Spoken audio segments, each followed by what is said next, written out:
Je suis dans une affaire relative à l'agression dont l'association Civitas, dont les membres et les sympathisants ont également été victimes, qui a eu lieu en novembre 2012. Il s'agit de ce fameux groupe de ce qu'on appelle les Femen, qui ont attaqué des manifestants de Civitas qui étaient en train de manifester contre la loi Taubira. La famille, c'est sacré! La famille, c'est sacré! Il faut la respecter!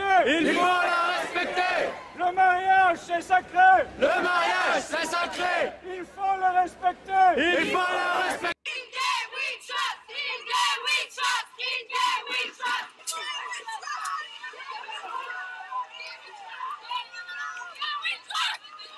C'est une attaque qui a été préméditée. Les Femen sont venus habillés ou déguisés plutôt pour ridiculiser des religieuses chrétiennes, catholiques.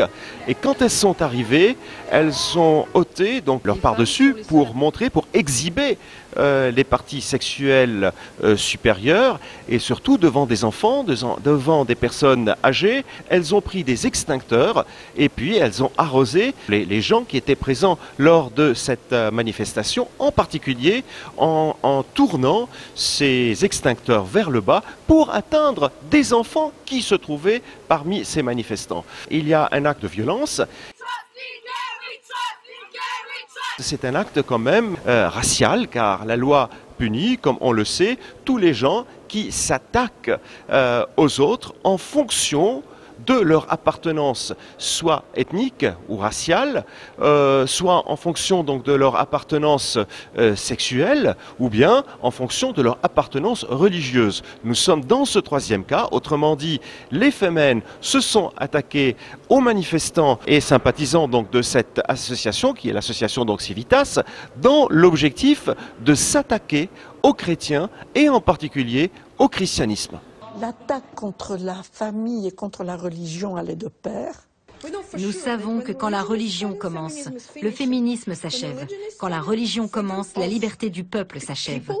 Ce sont des gens qui se sont incrustés dans cette manifestation qui a but quand même pacifique. Donc les gens n'avaient pas d'armes. En revanche, je dirais ces militantes de Femen sont venues perturber le déroulement pacifique de cette manifestation avec des armes par destination. Et donc c'est l'ensemble donc de ces éléments qui donnent un caractère de circonstance aggravante à cette attaque qui a été effectuée par les Femen en novembre 2012. Je venais pour filmer pour France 2 un film sur les Femen, ces féministes qui manifestent seins nus, qui avaient prévu de faire une action. Madame Caroline Fourest, qui était présente lors de cette manifestation, à l'issue de ces exactions, quand les membres des Femen ont réussi leur coup, ils ont commencé à brandir leur poing pour montrer que la réussite de ce coup-là, qui est quand même un coup médiatique, l'un de ses objectifs qui était celui d'attirer donc les médias et puis faire de cette affaire donc toute cette mousse, si vous voulez, médiatique, elle était en tant que militante et non pas en tant que journaliste, même si elle a été munie d'une carte de presse. C'est comme si moi-même, j'ai toujours ma carte d'avocat, je peux m'incruster dans une affaire en entrant dans un palais avec ma carte d'avocat et je m'érige à l'intérieur comme étant manifestant ou participant à une manifestation qui n'a rien à voir avec ma profession d'avocat. Des gens très propres sur eux qui se rendaient à cette manifestation en famille se sont joints aux lyncheurs avec des slogans homophobes. On le sait aujourd'hui parce que c'est de notoriété publique et c'est publié partout que les Femen est une organisation qui non seulement prémédite ces opérations, mais ces militantes, si vous voulez, ou ces soldats de Femen s'entraînent. Et il y a un entraînement qui a lieu.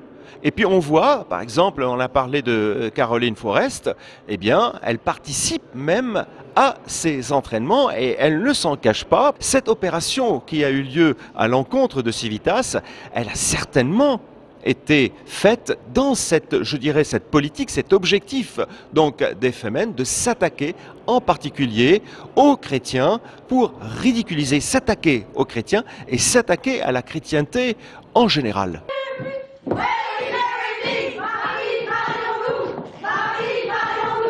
It can be fight, L'affaire est actuellement en cours d'instruction et comme vous le savez, il y a une surcharge, il faut le reconnaître, donc de la justice. C'est un dossier qui va prendre le temps, donc il aura 1 an ou encore ou 2 pour pouvoir arriver à être plaidé. Mais de toute façon, il n'y a pas mort d'homme, certes, mais quand même il y a un trouble assez important donc à l'ordre public.